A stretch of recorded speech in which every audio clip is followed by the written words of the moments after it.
nutrition.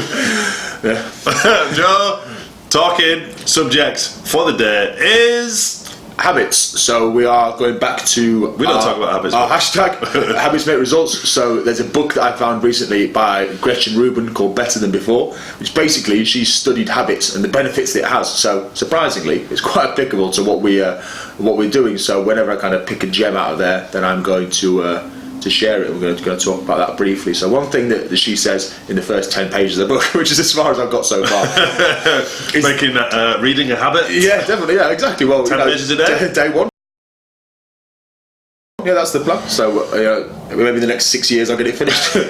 So she talks about willpower being like a finite resource and how people, either their willpower snaps or it just gradually fades. That's one thing that we see is people be really, really good, and then eventually, they just slip off, and then they're back to where they started. Yeah, it's that kind of like the first 2 weeks of gusto, and then we get all the questions like, oh, can I have this? Can I do that? Blah, blah, blah. And unfortunately, it's kind of like you've just got to suck it up a little bit. 2 weeks isn't long enough, yeah. You've got to suck it up for a couple more weeks and, kind of remember why you started this journey, why you asked for our help. It's like, there's no easy, way to do it. It's as simple as that. There's no easy solution to a long-term problem. Yeah, and that's why our other hashtag is consistency killed the fat, because the more consistently you do these things, then the more embedded they're going to be. And this was Gretchen's argument, was that when you put these habits into place regularly, and they at first it's going to take a lot of willpower to do these things regularly. It's not a subconscious thought to get up and have a protein source for breakfast, because as opposed to bad habits, which are almost subconscious. Yeah, exactly. And she was saying the problem people have is they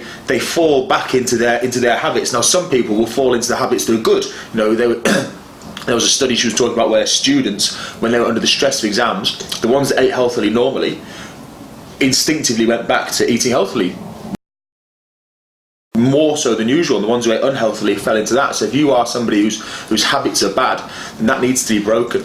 And essentially, your willpower is a limited resource, so you need to get to the point where it does become habitual. And then once you've got that, habits are so much easier to maintain. I always find if I cut sugar out, the first few days is really, really hard, and I've got those cravings, and then after that it just becomes something you're used to. And once you've ingrained those habits properly, then it doesn't take any willpower, because it's just a habit. You just do it without thinking. People who get up at 5 a.m. every day aren't tired because they do it every day. So it's just practice with those things. That's it. Unfortunately, it's very easy to develop bad habits. It's quite a bit of a slog to develop good habits sometimes. Just simple ones like drinking enough water and eating vegetables, eating regularly, eating breakfast, stuff like that. Like sometimes you just have to slog it out a little bit. You have to just suck it up, buttercup. It's that thing we say as well about don't let taste dictate health. There's people, I don't like eating that. Well, I'd much rather have a pizza every night. But the pros and cons of that mean that it's going to be ultimately a negative. You have to kind of keep reminding yourself of what you ultimately want. I'm not going to look back in 5 years' time and think, in those 2 months at the start of 2016, I wish I'd eaten crap food. Hopefully I'm going to look back and think I actually achieved something. So. That's it. It's we say it all the time, like from Tony Robbins. It's the kind of you've got the short-term pain of not eating that pizza versus the long-term pain of not looking how you want it. So you can go short-term pain of not eating that pizza, long-term pleasure of looking the way you want to look. Like say, you're going to remember how you look for months and months and months, years and years and years, as opposed to, oh man, I really wish I'd eaten that second piece of chocolate cake. The 29th of January, I really wish I'd had that pizza. Oh, and it's just not going to happen. It's the problem people have is they go, I can have this, and often you can't. You find you have that pizza once a week, and it becomes 2-3 times a week, whatever, and suddenly your goals are gone, and you've not managed to achieve what you set out to. So it's trying to remember that all the time and keeping focus. So and that's it. That kind of the mentality of like, everything in moderation, or one little piece is not going to hurt. It's like, just go to the gym and work it off. Yeah, Well, that's another video.